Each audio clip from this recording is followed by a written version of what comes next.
నమస్కారం ఘంటారావానికి స్వాగతం. ముందుగా ప్రధానాంశాలు.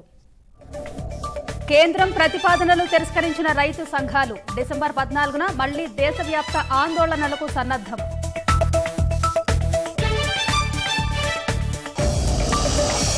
రాష్ట్రపతి రామ్నాథ్ కోవింద్ను కలిసిన విపక్ష నేతలు వ్యవసాయ చట్టాలు ఉపసంహరించుకోవాలని విజ్ఞప్తి.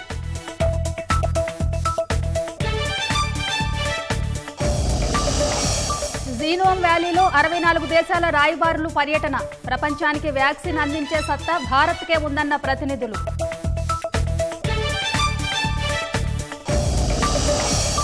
నేరేడ్మెట్ డివిజన్లో తెరాస విజయం. జీహెచ్ఎంసీలో 56కు చేరిన అధికార పార్టీ బలం.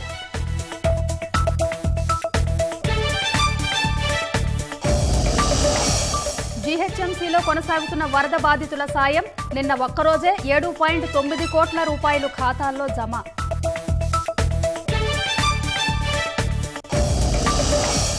నారాయణపేట జిల్లా గుడిగండ్లలో రోడ్డు ప్రమాదం. 4 మృతి, 3 ఏళ్ల బాలుడు క్షేమం.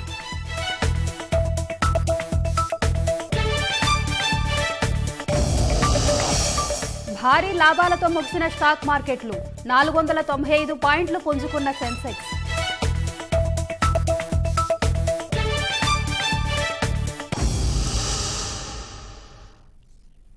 కేంద్రం తెచ్చిన నూతన వ్యవసాయ చట్టాలకు వ్యతిరేకంగా దేశ రాజధాని సరిహద్దుల్లో ఆందోళన చేస్తున్న రైతులు పట్టువేయటం లేదు.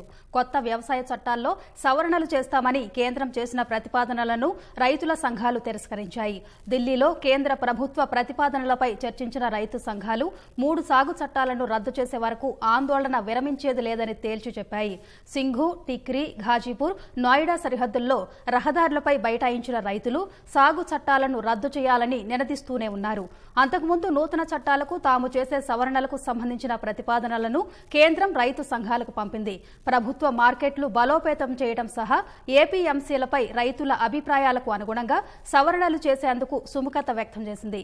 ప్రైవేటు కొనుగోలుదారుల రిజిస్ట్రేషన్ను తప్పనిసరి చేస్తామని, ప్రైవేటు సహా ప్రభుత్వం కూడా పంట కొనేలా చట్టాల్లో మార్పు చేస్తామని తెలిపింది. వ్యాపారులు, రైతుల ఒప్పంద వివాద పరిష్కారంలో ఎస్డీఎంల అధికారాలు సవరిస్తామని తెలిపింది. ఒప్పంద వ్యవసాయంలో రైతుల భూములకు రక్షణ కల్పిస్తామని తెలిపింది. కనీస మద్దతు ధరపై రాతపూర్వక హామీ ఇస్తామని పేర్కొంది. నూతన వ్యవసాయ చట్టాల్లో సవరణల కోసం కేంద్ర ప్రభుత్వం ప్రకటించిన సవరణలను తిరస్కరిస్తున్నట్లు ఢిల్లీలో ఆందోళన చేస్తున్న రైతు సంఘాలు స్పష్టం చేశాయి. కేంద్ర ప్రతిపాదనలపై చర్చించిన రైతు సంఘాల నేతలు వాటిని ఏకగ్రీవంగా తిరస్కరిస్తున్నట్లు తెలిపాయి. వ్యవసాయ చట్టాలకు వ్యతిరేకంగా ఆందోళనలను కొనసాగించాలని నిర్ణయించాయి. ఈ నెల 14న దేశవ్యాప్తంగా జిల్లా కేంద్రాల్లో నిరసన ప్రదర్శన నిర్వహిస్తామని రైతు సంఘాల నేతలు తెలిపారు. ఈ నెల 12 వరకు ఢిల్లీ, జయపుర జాతీయ రహదారిని దిగ్బంధిస్తామని ప్రకటించారు. కేంద్ర ప్రభుత్వం కార్పొరేట్ కంపెనీల ప్రయోజనాల కోసం పనిచేయడాన్ని నిరసిస్తూ జియో ఉత్పత్తులు, రిలయన్స్ షాపింగ్ మాళ్లను బహిష్కరిస్తున్నట్లు తెలిపారు. तो जो सरकार की ओर से प्रपोजल आई है, हम सब ने फैसला किया है, उसको देखा है, उसको हम पूरी तरह से रद्द करते हैं। अगर सरकार द्वारा कोई प्रपोजल भेजती है तो उसके बारे में विचार करेंगे। दूसरा फैसला ये हुआ है जियो के जो जितने भी प्रोडक्ट हैं पूरे देश में नेशनल लेवल पर जो मॉल्स है सभी का बाइकाट करेंगे। पूरे देश में 1 दिन का जिला हेडक्वार्टर पर मोर्चा लगेगा। 14 तारीख वहाँ मोर्चा लगेगा। पूरे देश में लगातार रोष प्रदर्शन जारी रहेंगे। जयपुर दिल्ली हाईवे रोकने के लिए 12 तारीख तक फैसला कर लिया गया है। అప్రజాస్వామికంగా పార్లమెంట్లో ఆమోదించిన రైతు వ్యతిరేక చట్టాలను రద్దు చేయాలని ప్రతిపక్షాలు రాష్ట్రపతి రామ్నాథ్ కోవింద్ను కలిసి విజ్ఞప్తి చేశాయి. ఈ మేరకు 5 సభ్యులతో కూడిన బృందం రాష్ట్రపతిని కలిసి వినతిపత్రం సమర్పించింది. కేంద్రం తెచ్చిన 3 వ్యవసాయ చట్టాలు, విద్యుత్ సవరణ బిల్లును రద్దు చేయాలంటూ రైతులోకం 2 వారాల నుంచి చేస్తున్న ఆందోళనలను రాష్ట్రపతి దృష్టికి తీసుకెళ్లినట్టు భేటీ తర్వాత విపక్ష బృందం సభ్యులు తెలిపారు. రైతుల ఆవేదనను దృష్టిలో పెట్టుకుని వారికి వ్యతిరేక చట్టాలను రద్దు చేయాలని రాష్ట్రపతిని కోరినట్టు వెల్లడించారు. ఈ విషయంలో రైతులకు తమ సంపూర్ణ మద్దతు ఉంటుందని ప్రతిపక్ష నేతలు తేల్చి చెప్పారు. లక్ష్యాన్ని చేరే వరకు అన్నదాతలకు అండగా పోరాడతామని స్పష్టం చేశారు. कॉम्प्रोमाइज नहीं करेंगे। क्यों नहीं करेंगे? क्योंकि उनको समझ आ रही है बात कि अगर वो आज कॉम्प्रोमाइज कर गए तो उनका हिंदुस्तान में कोई भविष्य नहीं रहेगा। और मैं किसानों से कह रहा हूँ, अगर आप आज नहीं खड़े हुए तो फिर आप कभी नहीं खड़े हो पाओगे। और हम सब आपके साथ हैं, हम सब आपके साथ खड़े हैं, आपको कोई पीछे नहीं हिला सकता। దేశంలో డిజిటల్ విప్లవానికి మరింత ఊతమిచ్చేలా కేంద్ర ప్రభుత్వం కీలక నిర్ణయం తీసుకుంది.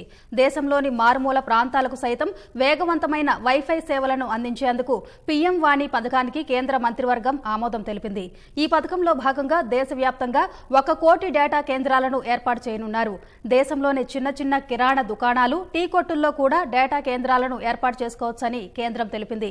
లక్షద్వీప్నకు వేగవంత అంతర్జాల బ్రాడ్బ్యాండ్ సేవలను అందించేందుకు సముద్ర గర్భ ఆప్టికల్ ఫైబర్ కేబుల్ ను ఏర్పాటు చేయాలని కూడా మంత్రివర్గం నిర్ణయించింది.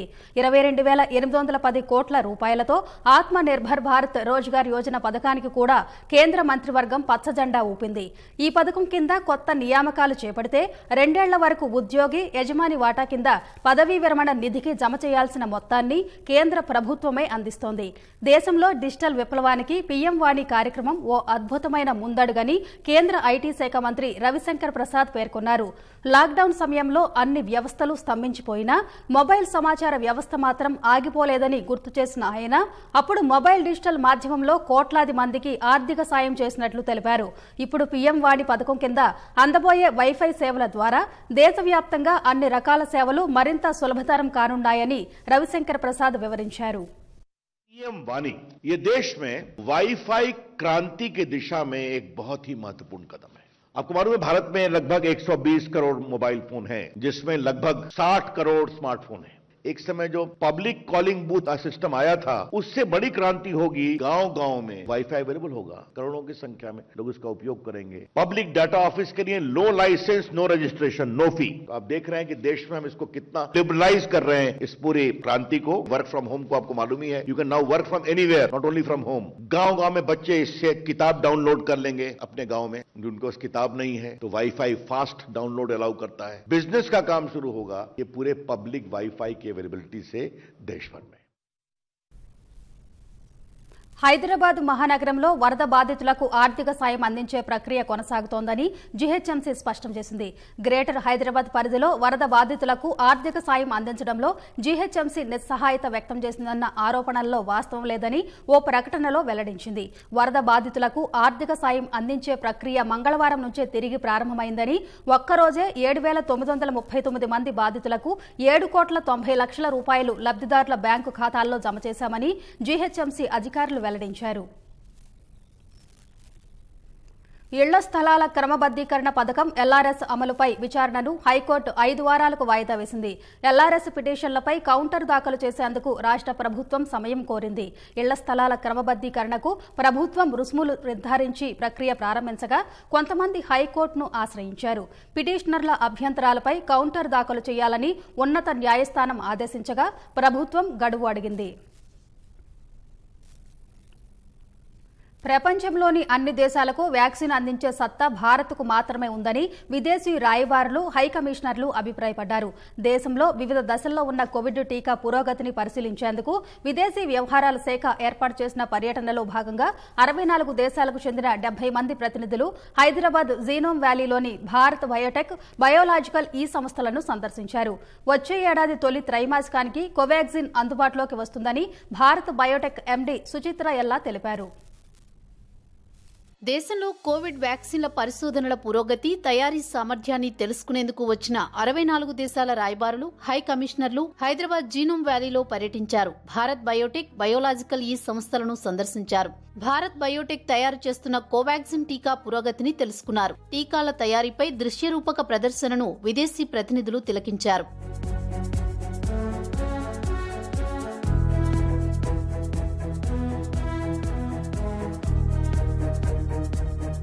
కోవాక్సిన్ పురోగతిని భారత్ బయోటెక్ చైర్మన్ కృష్ణ ఎల్లా వివరించారు. భారత్ బయోటెక్ ప్రస్థానాన్ని దృశ్యరూపకంగా ప్రదర్శించారు. భారత్ బయోటెక్ కు 10 రోజుల క్రితం ప్రధాని మోదీ వచ్చారని, ఎందరో ప్రముఖులు సందర్శించారని కృష్ణ ఎల్లా సంతోషం వ్యక్తం చేశారు. టీకా రంగంలో ఎన్నో ప్రయోగాలు చేస్తున్నామన్న ఆయన కరోనా టీకా తయారీలో భారత్ బయోటెక్ సానుకూల దృక్పథంతో ముందుకు సాగుతోందని తెలిపారు. కోవాక్సిన్ తొలి, 2వ దశ క్లినికల్ ట్రయల్స్ లో 1000 మంది చొప్పున వాలంటీర్లు పాల్గొన్నారన్న కృష్ణ ఎల్లా నవంబర్లో ప్రారంభమైన 3వ దశ క్లినికల్ ట్రయల్స్ లో 26,000 మంది భాగస్వాములవుతున్నారని వివరించారు. దేశంలో 3వ దశ క్లినికల్ ట్రయల్స్ జరుగుతున్న టీకా కోవాక్సిన్ మాత్రమేనన్నారు. ప్రపంచవ్యాప్తంగా ఉత్పత్తి అవుతున్న టీకాల్లో హైదరాబాద్ జీనోమ్ వ్యాలీలోని 33% తయారవుతున్నాయని తెలిపారు.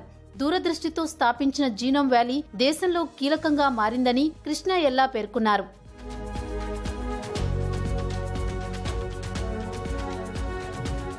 కోవాక్సిన్ తయారీ భారత వ్యాక్సిన్ చరిత్రలో మైలురాయిగా నిలుస్తుందని భారత్ బయోటెక్ జేఎండీ సుచిత్ర ఎల్లా వ్యాఖ్యానించారు. Phase 3 హ్యూమన్ ట్రయల్స్ 26,000 వాలంటీర్స్ లో 25 హాస్పిటల్స్ లో కంట్రీ అంతా మొత్తం కంట్రీలో చేస్తున్నాము. ఇది ఒక 2 నెలల ప్రక్రియ. 2 డోస్ వ్యాక్సిన్ ఇది 2 to 8 degreesలోనే ఈ వ్యాక్సిన్ స్టోర్ చేసుకునే ఇది ఉంటుంది. దీనికి వితిన్ 30 daysలో 2 doses కూడా ఇవ్వటం అనేది జరుగుతుంది. కోవాక్సిన్ ని మాత్రం మేము తప్పకుండా ఎంత వరకు దాన్ని ఆఖరికి తీసుకెళ్లి మంచి రిజల్ట్స్కి కృషి చేసి దాన్ని ఒక మంచి వ్యాక్సిన్గా ఇండియాకి ఇవ్వాలి అనే ఒక గట్టి నమ్మకంతో మేము పనిచేస్తున్నాము. 70 కంట్రీస్ నుంచి international diplomats and envoys of foreign countries visit చేశారు. మన ఇండియాలో మనకి ఎంత ఒక స్కేల్ ఉంది, కేపబిలిటీ ఉంది, మన ప్రొడక్షన్ కెపాసిటీస్ ఎంత, టెక్నాలజీ కేపబిలిటీస్ ఎట్లా ఉన్నాయి, ఇవన్నీ తెలుసుకోవడానికి కోసం వాళ్ళు అందరూ ఢిల్లీ నుంచి రావటం జరిగింది. ఇది ఒక చాలా రేర్ డే అని చెప్పాలి ఇండియాకి అండ్ హైదరాబాద్ కూడా. ఎందుకంటే ఇంతవరకు ఇట్లాంటిది నేను కూడా చూడలేదు 25 yearsలో. This is a very memorable day for all of us at Bharat Biotech and we thank them for it. కరోనాపై భారత్ పోరాటం చరిత్ర సృష్టిస్తుందని బయోలాజికల్ ఎండీ మహి దాట్లా వ్యాఖ్యానించారు. భారత్లో టీకా తయారీకి అవసరమైన మౌలిక వస్తువులు భారీ స్థాయిలో ఉన్నాయని తెలిపారు. It's going to be monumental. I think that even before coronavirus vaccines, India was supplying majority of the vaccines for global use, and I think that will continue to be the case, more so in the case of corona. And given the large manufacturing capacities that India has and its track record for compliance and successful WHO pre-qualifications, I think will play a tremendous role in the solution for COVID. Genome వ్యాలీలో Bharat Biotech, biological సంస్థలను సందర్శించిన 64 దేశాల రాయబారులు, high కమిషనర్లు తమ పర్యటనపై సంతృప్తి వ్యక్తం చేశారు. వ్యాక్సిన్ తయారీ కోసం శాస్త్రవేత్తల కృషి తననెంతో ఆకట్టుకుందన్న డెన్మార్క్ రాయబారి స్వేన్, వ్యాక్సిన్ తయారీ కేవలం వ్యాపార ప్రక్రియ కానే కాదన్నారు. వ్యాక్సిన్ తయారీ ద్వారా ప్రపంచానికి ఎంతో సాయం చేస్తున్నారని అభిప్రాయపడ్డారు. అన్ని దేశాలకు వ్యాక్సిన్ అందించే సత్తా ఉన్న దేశం భారత్ ఒకటేనని ఆస్ట్రేలియా రాయబారి ఫారెల్ వ్యాఖ్యానించారు. I was really impressed to see how far you have come, how dedicated you are working in order to combat the COVID-19 virus, how really focused you are on helping humanity. It's not just a commercial interest, it's not just a nation-first interest. You're really connecting with the rest of the world and you're helping all of us. I'm so impressive, really. And to visit those 2 companies, Biological as well as the Bharat Biotech, is really giving me a lot of hope, and I feel confident that we will overcome this pandemic. There are many vaccines being produced in countries around the world, but there's only one country that has the manufacturing capacity to produce sufficient quantities to satisfy the demand of citizens in every country, and that's India. In vaccine, India is very famous with good and very fine qualified manpower, and the possibility and good research and knowledge here made the vaccine and the production very cheap. That's why we'll attract the attention of the people all of the world. COVID పై పనిచేస్తున్న అంతర్జాతీయ సంస్థలకు చెందిన 190 మంది విభాగాధిపతులకు విదేశీ వ్యవహారాల శాఖ నెల క్రితం పలు అంశాల్ని వివరించింది. ప్రస్తుతం దేశంలో వ్యాక్సిన్ పరిశోధనల పురోగతి, తయారీ సామర్థ్యాన్ని పరిశీలించడానికి రాయబారులు, హై కమిషనర్ల పర్యటనను విదేశీ వ్యవహారాల మంత్రిత్వ శాఖ ఏర్పాట్లు చేసింది. కోవిడ్ పై జరుగుతున్న పోరాటంలో తమకున్న వ్యాక్సిన్ తయారీ సామర్థ్యంతో ప్రపంచానికి సాయం చేస్తామని భారత్ పేర్కొంది. కోల్డ్ చైన్, టీకా నిల్వ సామర్థ్యం పెంపునకు ఈ పర్యటన దోహదం చేస్తుందని విదేశీ వ్యవహారాల శాఖ భావిస్తోంది. కరోనా సమయంలో 150 దేశాలకు భారత్ మానవతా దృక్పథంతో మందులు సరఫరా చేసింది. హైదరాబాద్ జీనోమ్ వ్యాలీలో విదేశీ రాయబారుల పర్యటనను ప్రభుత్వం పెట్టుబడులను ఆకర్షించడానికి వినియోగించుకుంది. రాష్ట్రంలో ఫార్మా పరిశ్రమ అభివృద్ధి గురించి ప్రభుత్వ ప్రధాన కార్యదర్శి సోమేష్ కుమార్ విదేశీ ప్రతినిధులకు వివరించారు. పెట్టుబడిదారులకు ప్రభుత్వం కల్పిస్తున్న అవకాశాల గురించి తెలిపారు. రాష్ట్రంలో అనుసరించిన పారిశ్రామిక అనుకూల విధానాలపై ఐటీ శాఖ కార్యదర్శి పవర్ పాయింట్ ప్రజెంటేషన్ ఇచ్చారు. వారంతా ఒకే కుటుంబ సభ్యులు. ఆసుపత్రిలో చికిత్స కోసం వెళుతుండగా ఘోర ప్రమాదానికి గురయ్యారు. 4 అక్కడికక్కడే మృతి చెందగా 3.5 ఏళ్ల బాలుడు మృత్యుంజయుడిగా బయటపడ్డాడు. నారాయణపేట జిల్లా మక్తల్ మండలం గుడుగుండ్ల వద్ద ఘోర రోడ్డు ప్రమాదం జరిగింది. హైదరాబాద్ బడంగ్పేటకు చెందిన ఒకే కుటుంబ సభ్యులు రాయచూర్లో ఆసుపత్రిలో చికిత్స కోసం కారులో వెళ్తుండగా ప్రమాదానికి గురయ్యారు. కారు పల్టీలు కొట్టడంతో 4 కుటుంబ సభ్యులు అక్కడికక్కడే చనిపోయారు. మృతి చెందిన వారిలో ఎల్లయ్య, గోవిందమ్మ, రాధిక, శారద ఉండగా డ్రైవర్ వినోద్ ప్రస్తుతం ఆసుపత్రిలో చికిత్స పొందుతున్నాడు. 3.5 ఏళ్ల బాలుడు శర్విక్ సురక్షితంగా బయటపడ్డాడు.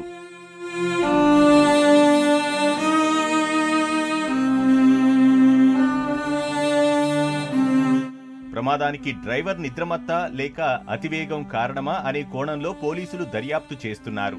అకస్మాత్తుగా ఆ డ్రైవర్ మరి నిద్రలో ఉన్నాడా లేకపోతే ఇంకేదైనా అడ్డం వచ్చిందో తెలియదు. అయితే అది అదుపు తప్పి లెఫ్ట్ సైడ్ గుంతలో పోయే అవకాశం ఉంటుందని చెప్పి రైట్ సైడ్ కట్ చేయడం జరిగినట్టు మనకు ప్రాథమికంగా ఇక్కడ ఉన్న స్కిడ్ మార్క్స్ అవి చూస్తే అర్థమవుతుంది. వాటిని రైట్ సైడ్ కట్ చేయగానే ఇటు సైడ్ పెద్ద గుంత ఉండేసరికి ఆ గుంతలో పడి 2-3 పల్టీలు కొట్టి ఇక్కడ పడిపోయినట్టు తెలుస్తుంది. ప్రమాద ఘటనలో అయిన వారిని పోగొట్టుకుని అనాథగా మిగిలిన బాలుడిని చూసి పలువురు కంటతడి పెట్టారు. జీహెచ్ఎంసీ పరిధిలోని నేరేడ్మెట్ డివిజన్లో తెరాస అభ్యర్థి గెలుపుతో ఆ పార్టీ కార్పొరేటర్ల సంఖ్య 56కు చేరింది. బల్దియా ఫలితాలు వెలువడిన ఈ నెల 4వ తేదీనే నేరేడ్మెట్ డివిజన్ లెక్కింపు చేపట్టారు. అయితే తెరాస అభ్యర్థి 504 ఓట్ల మెజార్టీలో ఉన్నప్పటికీ ఇతర ముద్రతో ఉన్న ఓట్లు 544 ఉన్నాయి. ఇతర ముద్రతో ఉన్న ఓట్లు మెజార్టీ కంటే ఎక్కువగా ఉన్నందున హైకోర్టు ఆదేశాలతో నేరేడ్మెట్ డివిజన్ ఫలితాన్ని ప్రకటించలేదు. తాజాగా ఇతర ముద్రలు ఉన్న ఓట్లు పరిగణలోకి తీసుకునేందుకు న్యాయస్థానం అనుమతించడంతో డివిజన్లో లెక్కింపును ఉదయం చేపట్టారు. సైనిక్పూర్లోని భవన్స్ వివేకానంద కళాశాలలో లెక్కింపు కొనసాగింది. ఇతర గుర్తులున్న 544 ఓట్లను అధికారులు లెక్కించి ఇంతకుముందు ఆధిక్యంలో ఉన్న తెరాస అభ్యర్థి 668 ఓట్ల ఆధిక్యంతో గెలుపొందినట్లు ప్రకటించారు. అధికార పార్టీ అభ్యర్థి మీనా ఉపేందర్ రెడ్డికి మొత్తం 10,330 ఓట్లు రాగా రెండో స్థానంలో నిలిచిన భాజపా అభ్యర్థి ప్రసన్నకు 9,662 ఓట్లు వచ్చాయి. మూడో స్థానంలో నిలిచిన కాంగ్రెస్ అభ్యర్థి మరియమ్మకు 3,437 ఓట్లు పోలయ్యాయి. కేసీఆర్ గారికి, కేటీఆర్ గారికి, మేనంపల్లి హనుమంతన్న గారికి ధన్యవాదాలు. మా నేరేడ్మెట్ 136 డివిజన్ నుంచి నేను గెలుపొందాను. చాలా హ్యాపీగా ఉన్నది. 4 రోజుల నుంచి ఇంకా ప్రాబ్లం అని అన్నారు కానీ హ్యాపీగా క్లియర్ అయిపోయింది. నేను ఇన్ అయ్యాను. నేరేడ్మెట్ కౌంటింగ్ సందర్భంగా విధులకు ఆటంకం కల్పించడం, అసభ్యంగా దూషించిన వారిపై నేరేడ్మెట్ పోలీస్ స్టేషన్లో ఫిర్యాదు చేశానని రిటర్నింగ్ అధికారి లీనా పేర్కొన్నారు. తాను ఏ అభ్యర్థికి, ఏ పార్టీకి అనుకూలంగా వ్యవహరించలేదన్న ఆమె తనపై పలువురు అభ్యర్థులు అనేక ఆరోపణలు చేశారని ఆవేదన వ్యక్తం చేశారు. తాను ఎవరికీ అమ్ముడు పోలేదన్న లీనా కౌంటింగ్ సందర్భంగా ఘటనల్ని ఎన్నికల సంఘానికి నివేదిస్తానని తెలిపారు. 15-20 డేస్ నుండి మీకు 136 వార్డు 50 పోలింగ్ స్టేషన్ ఎట్లా అయిందో ఆర్ఓ గారు అట్లా అయ్యారు. బట్ ఒకటి నచ్చిన రిక్వెస్ట్ ఏంటంటే, నేను ఆర్ఓగా ఒక డిపార్ట్మెంట్ నుంచి ఒక ఎలక్షన్ కమిషన్ అపాయింట్ చేస్తే వచ్చిన ఆఫీసర్ని నేను. అంటే డే 1 నుంచి నా మీద ఫాల్స్ అలిగేషన్స్ ఏంటి అంటే, యాక్చువల్గా ఫస్ట్ నుంచి 11 o'clock స్టార్ట్ అయింది మన కౌంటింగ్ అన్నారు. No, we have started at 8 o'clock. 8:15కి పోస్టల్ బ్యాలెట్ అయిపోయింది. మనం కౌంట్ చేయడం స్టార్ట్ చేసాం. అంటే I don't want to name them. ఆ హాల్లో లేని వాళ్ళు ఇచ్చిన రిపోర్ట్ ప్రకారంగా మీరు కూడా రాశారు, బట్ లేదు. అది ఎందుకంటే మధ్యలో కూడా 544 నా ఇష్ట ప్రకారంగా పక్కన పెట్టినవి కావాలి. మనకు వచ్చిన టీఎస్సీసీ నుంచి వచ్చిన ఇన్స్ట్రక్షన్స్ ప్రకారం పక్కన పెట్టాం. ఇంకొకటి, నేను సారీ చెప్పి ఎందులోనూ ఓట్లు కలపలేదు. సారీ చెప్పి ఓట్లు కలిపేది కాదు నా డ్యూటీ. నేను కౌంట్ చేస్తాను అంతే. ఎలక్షన్ ఆర్ఓ అంటే ఏంటి? I have to be free, peaceful election చేయాలా. నేను ఇంతవరకు ఎందుకు మాట్లాడలేదు అంటే, ఒక బాధ్యత చైర్లో కూర్చున్నాను కాబట్టి మాట్లాడలేదు. ఇంకోటి, నా మీద చాలా కేసెస్ పోలీస్ స్టేషన్లో రిజిస్టర్ చేశారు. రిజిస్టర్ చేయలేదన్నారు, రిజిస్టర్ చేశారు. నాకు ఈ ప్రెజర్తో పాటు ఆ ప్రెజర్, ఆ ఎంక్వైరీ, బట్ లాస్ట్ నైట్ నా మీద అవన్నీ క్లోజ్ అయ్యాయి. మీకు కావాలంటే ఆ కాపీస్ అన్నీ నేను ఇస్తాను. అండ్ అంటే అది because I represent election commission కాబట్టి నేను మాట్లాడలేదు. And I come from A department. నేను అన్నాను అంటే ఆ డిపార్ట్మెంట్కి ఒక చెడ్డ పేరు. అవన్నీ రావద్దని నేను ఈరోజు మాట్లాడలేదు. Because personal allegations. ఇది నా ఫోన్ నంబర్ 728888 తెలుసు మీ అందరికీ. మీకు కావాలంటే you can take my call long. నేను 17th రోజు వచ్చాను జిహెచ్ఎంసీకి, మీరు తీసుకోవచ్చు. నాకు ఎవరు ప్రెజర్ చేశారు, ఎవరు ఫోన్లు చేశారు, ఎవరు ప్రెజరైజ్ చేశారు, నన్ను ఎవరు కొన్నారు, నేను ఎవరికి అమ్ముడు పోయాను, ఇవన్నీ you can take as a media. You have right, తీసుకోవచ్చు. అంటే నేనేంటంటే నేను ఒక ఎంప్లాయీగా నేను మాట్లాడుతున్నాను. మెడబట్టి గెంటేశారు. దట్ వాజ్ ఇక అదొకటి నా మీద ఉన్న అలిగేషన్స్ నేను చెప్తున్నాను. ఇంకొకటి ఏంటంటే నేను last night I have registered case in police Neredmet police station on whom అంటే ప్రసన్న నాయుడు అండ్ అదర్స్ చేశానండి. నేను ఎలక్షన్ కమిషన్ కూడా నేను ఒక కంప్లైంట్ ఆ రిపోర్ట్ కూడా ఇవ్వదలుచుకున్నాను నేను. That's all. అంటే ఇదే నా మీద ఫాల్స్ అలిగేషన్స్, నన్ను mental and unparliamentary language. She abused me for no reason. She abused me and my family members. That was very wrong. Eluru వాసులకు కంటి మీద కునుకు లేకుండా చేసిన అంతు చిక్కని వ్యాధి క్రమంగా తగ్గుముఖం పడుతోందని ప్రభుత్వం తెలిపింది. వ్యాధి లక్షణాలతో మరో 18 మంది ఏలూరు ప్రభుత్వ ఆసుపత్రిలో చేరారు. నీటిలో భార లోహాలు పరిమితికి మించి ఉన్నాయని రెండో నివేదికలోనూ ఎయిమ్స్ నిర్ధారించింది. ఏలూరుకు నీటి సరఫరా చేసే పంపుల చెరువు నుంచి నీటి నమూనాలు సేకరించి పరీక్షలు జరుపుతున్నారు. ఏలూరు ప్రజల్లో గుబులు రేపుతున్న వింత వ్యాధి తీవ్రత తగ్గినట్లు ప్రభుత్వ అధికారులు తెలిపారు. వ్యాధి లక్షణాలతో మరో 18 మంది బాధితులు ఏలూరు ఆసుపత్రిలో చేరగా ఇప్పటి వరకు 491 మంది డిశ్చార్జ్ అయ్యారు. ఏలూరు ప్రభుత్వాసుపత్రి సహా అనేక చోట్ల ప్రాథమిక చికిత్సా కేంద్రాల్లో బాధితులకు వైద్యం అందిస్తున్నారు. మరికొంతమందికి విజయవాడతో పాటు గుంటూరు ప్రభుత్వాసుపత్రిలో మెరుగైన చికిత్స అందిస్తున్నారు. అంతు చిక్కని వ్యాధికి కారణాలు తెలుసుకునేందుకు వైద్యాధికారులు వివిధ పరీక్షలు నిర్వహిస్తున్నారు. ఏలూరులో సేకరించిన నీటి నమూనాల్లో సీసం ఆనవాళ్లు ఉన్నట్లు ఎయిమ్స్ రెండో నివేదికలోనూ తేల్చి చెప్పింది. మరికొన్ని ఫలితాలు రావాల్సి ఉండడంతో వింత వ్యాధికి కారణాలను అప్పుడే తేల్చలేకపోతున్నారు. రోగ కారణాలు తెలుసుకునేందుకు జాతీయ పరిశోధనా సంస్థలు నమూనాల సేకరణను కొనసాగిస్తున్నాయి. ఏలూరుకు నీటి సరఫరా చేస్తున్న పంపుల చెరువుపై జాతీయ పరిశోధనా సంస్థలు దృష్టి పెట్టాయి. ఎయిమ్స్ తో పాటు NIN, Indian Institute of Chemical Technology, పూణేలోని virology lab, Institute of Preventive Medicine, CCMB, WHO ప్రతినిధులు ఇక్కడి నుంచి నీటి నమూనాలు సేకరించారు.